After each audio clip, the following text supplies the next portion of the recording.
Ses failles, ce côté un peu grandiloquent, ce côté désinvolte, mais ça cache toujours quelque chose. Et puis c'est un César que je connais. Ce César, il me fait penser à un autre César, forcément, puisque c'est un hommage au César de Sautet. C'est ce que j'aime chez les personnages de Sautet. Les hommes sont fragiles. Et c'est très joli de voir deux hommes fragiles l'un en face de l'autre, qui vont masquer leur fragilité, qui vont masquer leurs failles, qui vont donner le change. Mais à un moment donné, ça transpire.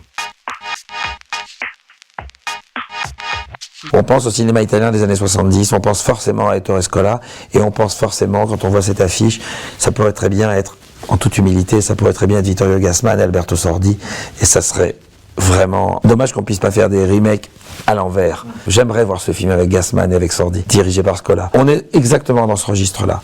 Alors, est-ce qu'on l'a réussi ou pas? Mais en tout cas, quand on le pense, quand on l'envisageait, quand on le regarde, et quand on l'a présenté à Rome, il y a quelques semaines, ça a été immédiat, la réaction a été celle-ci. Ouais. C'est une question qu'on nous pose régulièrement. C'est un talent qu'il faut rendre à Patrick Borel et à Fabrice Lucchini. C'est qu'ils ont tellement bien incarné ces personnages qu'on a l'impression que les rôles étaient d'ores et déjà écrits pour eux, mais c'est pas le cas. Même moi, j'ai l'impression.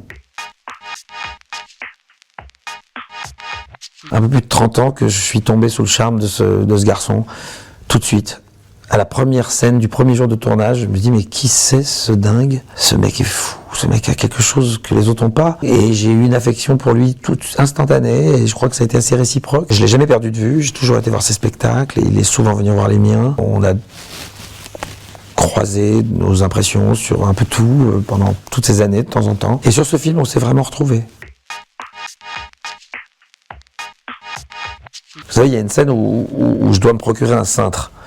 Et donc je suis dans la rue, il y a toute une discussion sur l'état de nos vies, je dis file-moi 10 balles. Et il me file 10 € et je dois aller acheter un cintre.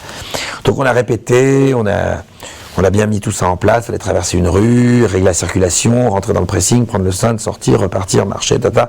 On fait la mise en place, ensuite on nous dit bon, vous avez un petit quart d'heure devant vous, le temps qu'on prépare. Et on s'est barré. Ils nous ont jamais retrouvés. On s'est barré, enfin ils nous ont retrouvés, mais on s'est barré et ils nous ont cherchés partout. Et finalement on était dans une crêperie.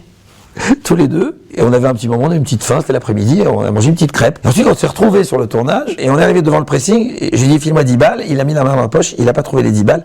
Il dit, mais qu'est-ce qui s'est passé? Bah, j'ai payé les crêpes avec.